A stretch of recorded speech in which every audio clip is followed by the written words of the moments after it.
from the time of Ishaq alayhi salam came from the dhurriya of Yaqub, from the dhurriya of Israel. All the prophets, from the time of Yaqub down to Isa alayhi salam, they were all from the dhurriya of Israel, okay? Except for the Prophet sallallahu alaihi wasallam, who came from the dhurriya of Ismail. That's why the Jews were very much shocked. They thought that they used to tell the Jews at the Medina, they used to tell al-Arab, al-Aws wal-Khazraj, that the time of the last prophet has come, and he will come and we will kill you like sheep when he comes. That's why when the Ansar came to meet the Prophet ﷺ in the Hajj, they told one another, you know, this is the Prophet that the Jews used to frighten you with, that he will come, so don't let them came to him before you. That's why they believed the Prophet ﷺ, because they used to know from the Jews that the time of the last prophet is coming. So, Waraqa ibn Nawfal, the cousin of Khadija, he was an old man and he was Christian and he used to read in the Gospel and translating the Hebrew, and that's why he had this knowledge about the last prophet. And he was a man and he was an old man and lost his eyesight. He was blind man. And probably this is an important point, because if he was not blind, he would recognize the Prophet ﷺ before being revealed, because he would notice the marks of the Prophet in him. Like Bahira, he was a Jewish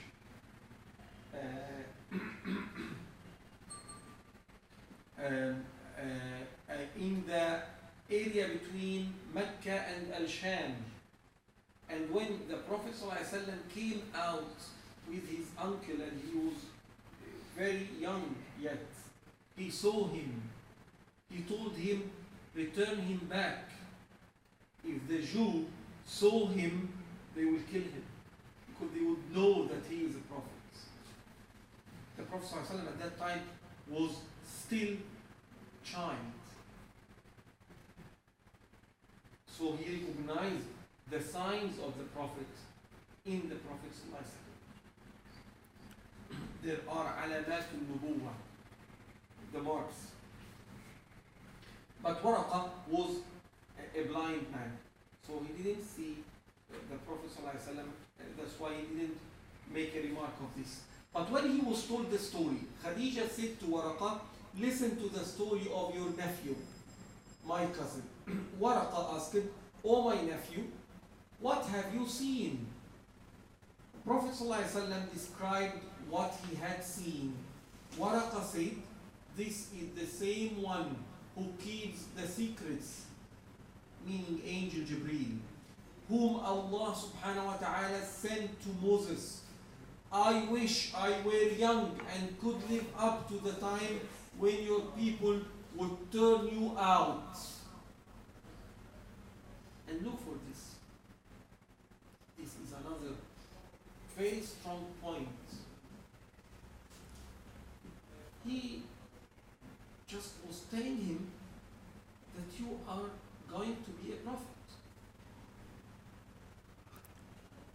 But he gave it to him very straight. I wish I would be there, meaning still alive, because he was very old, like 90s, when your people turn you out. Just imagine. There's no meaning. I mean, what is the occasion to tell him that his people will turn him out. And I mean, when whom you are telling so, Muhammad sallallahu alaihi wasallam, the truthful, the honest, he was mentioned like this in Mecca, As-Sadiq al-Amin, the son of Abdul Muttalib, the head of the Mecca people, one of Bani Hashim, the most strong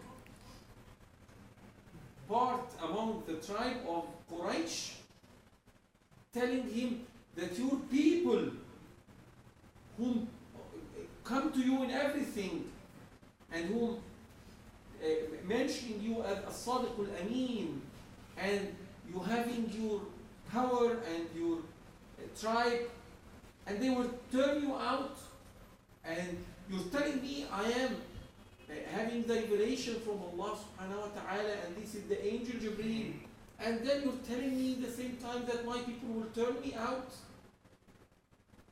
Why? What is the occasion? Why is so? This is because this is the sunnah of Allah subhanahu wa ta'ala. People would be nice with a salih, the right person, but they wouldn't accept al-muslih, the person who ordered for the right thing. Being right in yourself, okay, you won't harm me. But trying to implicate the rights and enforce the rights upon others, no, now you're coming to my freedom, my part, you're trying to pushing me to do and don't. So I'm not going to let you do so. This is the sunnah of ad-daf', the offending and defending between al-haqq wal-batil. That's why the Prophet ﷺ, before being a prophet, he was making his seclusion in Ghar Hira. He was never, or he had never prostrate to an idol, or drank wine, or went with the people of Quraysh in their games and things they were doing. And they were calling him the truthful and the honest. And they used to ask him and judge him and make their amanat with him and everything. But now when you come to tell us do and don't, and leave your idols and worship Allah, and you have to pray and you have to do so and so, and you have to... No, we won't accept that. Although we know that you are the most righteous person, but we're not going to do that. We're going to attack you. If you understand that, you would understand that this is a part of the life of the proper Muslim. Luqman, rahimahullah, said to his son in his wasiyah, وَأْمُرْ بِالْمَعْرُوفِ وَانْهَ عَنِ الْمُنْكَرِ وَاصْبِرْ عَلَى مَا أَصَابَكَ إِنَّ ذَلِكَ مِنْ عَزْمِ الْأُمُورِ. What does that mean? Order by the ma'roof, the right thing, and order not to do the wrong thing. وَانْهَ عَنِ الْمُنْكَرِ, abandoning the bad thing. And then وَاصْبِرْ عَلَى مَا أَصَابَكَ, be patient to what you're going to have or to be afflicted with. As if he meant to tell that when you do al-amru bil ma'roof wa nahy an munkar, you're going to have harms, so you have to be patient for these harms. No one would do amr bil ma'roof wa nahy an munkar and would come out safe and sound from the people. Because now you're telling the people to leave what they like and to do what they dislike. Now you're fighting the shaitan. Because what does shaitan do? Is al-amru bil-munkar wa nahy al-ma'ruf. He will do exactly the reverse. So now you're fighting the shaitan. You're doing amr bil-ma'ruf wa nahy al-munkar, and he is doing amr bil-munkar wa nahy al-ma'ruf. And this fight, the shaitan would fight you through his shaitan ins. شياطين الجن والإنس يوحي بعضهم إلى بعض زخرف القول غرورا. And there are shayateen from the jinni, there are shayateen from the mankind. And shayateen, the jinni, reveal to the mankind shayateen what to do from the very bad and evil things. Okay? So, it is not